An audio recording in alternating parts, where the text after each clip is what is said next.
அடியார் பெருமக்கள் அனைவருக்கும் வணக்கம்.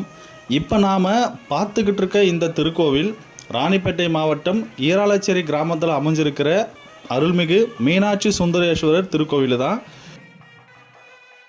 இப்போ நீங்கள் காணொளியில் பார்க்குற இந்த திருக்கோவில் கட்டமைப்பில் தான் இப்போவும் இந்த கோவில் இருக்குது. இதில் ரொம்ப முக்கியமாக கவனிக்கப்பட வேண்டிய விஷயங்கள் என்ன அப்படின்னா, இந்த கோவில் கருவறையில் இருக்கிற சிவபெருமான் வெறும் ஆவுடையாராக மட்டும்தான் நமக்கு கிடைச்சிருக்கார்.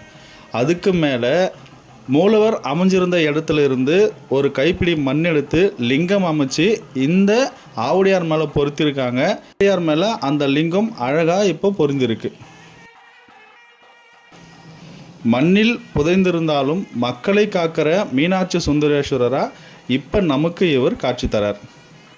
மண்ணில் புதைந்திருந்த இந்த மீனாட்சி சுந்தரேஸ்வரரை அழகாக தோண்டி எடுத்து ஆவுடையார் மேலே லிங்கத்தை பொருத்தி வழிபட்டுட்டும் இந்த கோவிலுக்கு ஒரு புத்துயிர் கொடுத்துருக்காரு இங்கே இருக்கிற அடியார் பெருமான். மண்ணில் புதைந்திருந்து வெளியே வந்த இந்த மீனாட்சி சுந்தரேஸ்வரரை ஒரு சிறிய அறையை கட்டி அதில் தினசரி நித்திய பூஜையும் நல்ல விசேஷமான பூஜைகளும் செஞ்சுட்டு வராரு.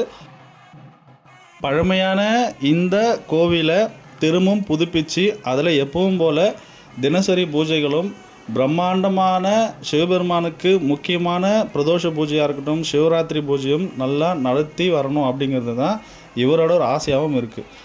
இந்த கோவிலை பற்றின முழு காணொளிக்கு பக்தி இன்பம் யூடியூப் சேனலை பாருங்கள். இதுபோல் முக்கியமான வீடியோக்களுக்கு எங்கள் சேனலை நீங்கள் சப்ஸ்கிரைப் பண்ணுங்கள்.